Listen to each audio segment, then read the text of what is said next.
To flesh out a map, you will need some objects, such as buildings, trees, and more. Objects can either be loaded through File and Import, or by using our Prefab Importer. The Prefab Importer can be accessed through Window and Prefabs. Within this window is a complete list of available prefabs on our Mod Hub, which are filtered by categories such as buildings, furniture, tools, and more.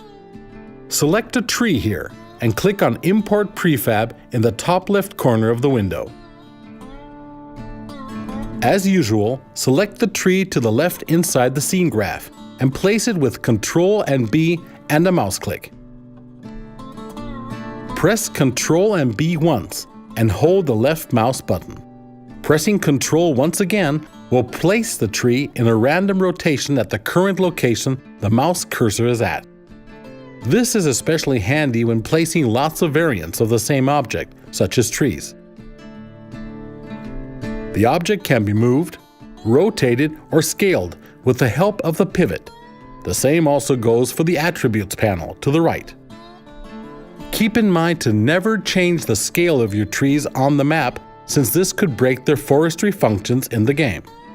Once there are enough trees placed, an empty transform group should be created through Create and Transform Group. Rename it to Trees and put all trees into this group by selecting them, holding down the middle mouse button and moving them into the parent group. This is a good way to keep the scene graph tidy. Next up, we will have a closer look at the mass of an object. Import a bale through the Prefab Importer. Place the bale directly in front of the camera and select it inside the scene graph.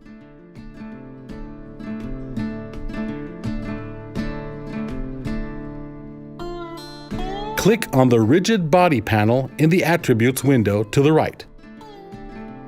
A rigid body is essentially a collision, which gets calculated by the game's physics.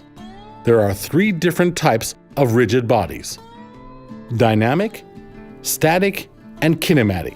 Dynamic objects are objects on which physical forces have an effect. Static objects are the exact opposite.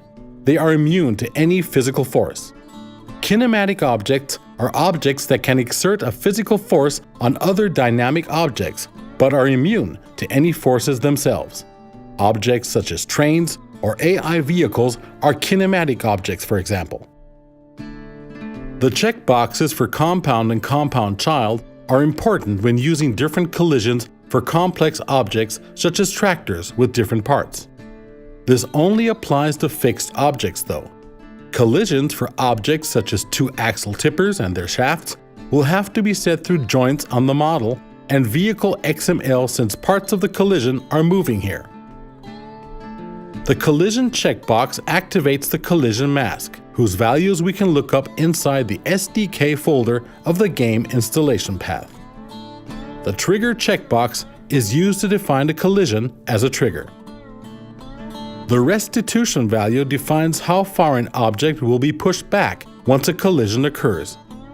The static and dynamic friction boxes are responsible for the friction of an object while it is moving or idle. These values set how fast the bale will stop rolling, for example. Linear and angular damping have a similar effect. Linear damping slows down linear movements. Angular damping slows down circular motions. The standard values should work fine for now. The density and solver iteration values are responsible for the object's mass. Center of mass is the actual center of mass. Lastly, here's an important tip. If we change any of the scaling values of an object, as we did with the water plane before, we will have to right-click on the object in the scene graph and click on Freeze Transformations to also update the collision values of that object.